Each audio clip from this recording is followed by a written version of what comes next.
વડોદરામાં સ્વદેશી અભિયાન અંતર્ગત આત્મનિર્ભર ભારત સંકલ્પ સ્વદેશીને સંઘ થીમ હેઠળ સ્વદેશી કીટ વિતરણ કાર્યક્રમનું આયોજન કરવામાં આવ્યું હતું। આ કાર્યક્રમ આજે રવિવારે 5મી ઓક્ટોબર 2025ના રોજ લક્ષ્મીનારાયણ સોસાયટી હરણી વારસિયા રિંગ રોડ વડોદરા ખાતે યોજાયો હતો। આ આયોજન નીરવભાઈ જોશી મિત્ર મંડળ અને સામાજિક વિકાસ કલ્યાણકારી સંસ્થાના સહયોગથી કરવામાં આવ્યું હતું। કાર્યક્રમનો મુખ્ય હેતુ દેશના નાગરિકોમાં સ્વદેશી ઉત્પાદનોના ઉપયોગનું મહત્ત્વ સમજાવવાનો છે। આજના વૈશ્વિક યુગમાં વિદેશી ચીજવસ્તુઓના પ્રભાવે સ્થાનિક ઉત્પાદન અને કારીગરોનું મહત્ત્વ ઘટી રહ્યું છે।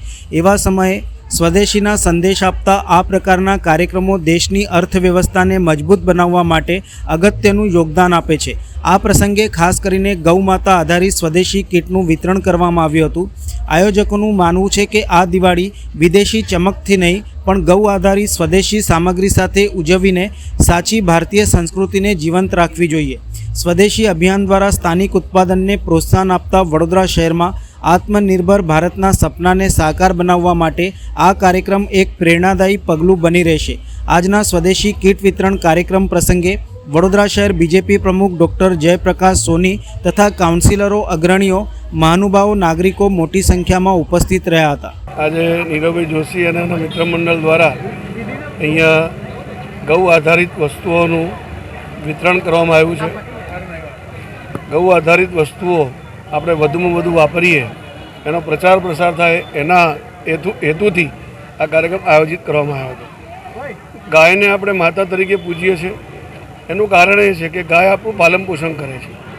અનેક વસ્તુઓ જે આપણા જીવન જરૂરી છે એ ગાય માતા આપણને આપે છે, એટલા માટે આપણે ગાયને હંમેશા માતા તરીકે પૂજીએ છીએ અને લોકોએ પણ વધુમાં વધુ ગાય આધારિત વસ્તુઓનો ઉપયોગ કરવો જોઈએ, એ જ આ કાર્યક્રમનો આશય હતો। સાથે સાથે આત્મનિર્ભર ભારતનું પણ અભિયાન ચાલી રહ્યું છે। હર ઘર સ્વદેશી અને ઘર ઘર સ્વદેશીનો નારો ગુંજી રહ્યો છે।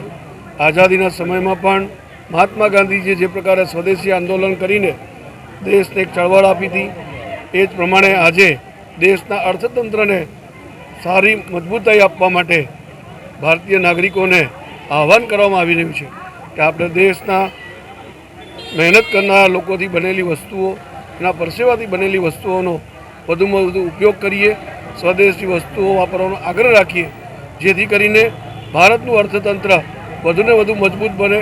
આજે 11મા ક્રમાંકથી 4થા નંબરનું અર્થતંત્ર જ્યારે બન્યું છે, ત્યારે પહેલા નંબર પર લઈ આવવા માટે ભારતના નાગરિકોએ કમર કસવી પડશે અને માત્ર સ્વદેશીનો મંત્ર અપનાવવો પડશે। એટલે આપણે આગામી તહેવારોમાં જે પણ કોઈ વસ્તુઓ ખરીદીએ, સ્વદેશી વસ્તુ છે કે નહીં ચકાસીને ખરીદીએ। પોતાના દિનચર્યામાં આવતી તમામ વસ્તુઓ હું સ્વદેશી વાપરીશ એવો આગ્રહ રાખીએ। એ જ આજે આત્મનિર્ભર ભારત સંકલ્પ અભિયાનનો મુખ્ય હેતુ છે।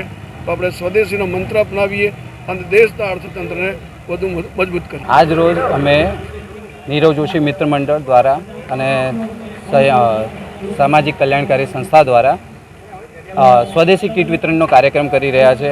આની અંદર અમે જે ગાયના અંદરથી ગાય આધારિત જે વસ્તુઓ છે એમાંથી 10 વસ્તુઓ અમે ભેગી કરીને એક કીટ બનાવી છે। એક કીટનું વિતરણ અમે લોકોમાં પહોંચાડીએ છીએ અને જેથી કરીને લોકોની અંદર એ જાગૃતતા ફેલાય કે દરેક ઘરે હર ઘર સ્વદેશી અને ઘર ઘર સ્વદેશી બને, એ અભિયાન અંતર્ગત અમે આ પ્રયાસ કરી રહ્યા છે કે આજના જે સમય છે એની અંદર આપણે જે વિદેશી વસ્તુઓની અંદરથી અને એની વસ્તુને તરછોડીને આપણે આપણા સ્વદેશમાં બનેલી જે વસ્તુઓ છે એ વસ્તુઓને અપનાવીને આપણા જે કારીગરો છે, આપણા જે લોકો છે એનું કલ્યાણ થાય, આપણો દેશ આગળ વધે, એ હેતુથી અમે સ્વદેશી કીટ વિતરણનો કાર્યક્રમ કર્યો છે। આ કાર્યક્રમમાં કોણ કોણ ઉપસ્થિત રહ્યા? આ કાર્યક્રમની અંદર વડોદરા શહેરના પ્રમુખ એવા યશસ્વી પ્રમુખ શ્રી એવા અમારા જયપ્રકાશભાઈ સોનીજી, મહામંત્રી રાકેશભાઈ સેવકજી, જસવંતસિંહ સોલંકીજી અને વોર્ડ પ્રમુખ અને શીતલભાઈ મિસ્ત્રી જે આપણા સ્ટેન્ડિંગ કમિટી ચેરમેન છે અને વોર્ડના અમારા કોર્પોરેટરશ્રી પણ છે અને વોર્ડના તમામ કોર્પોરેટર અને વોર્ડ પ્રમુખથી બધા ઉપસ્થિત છે।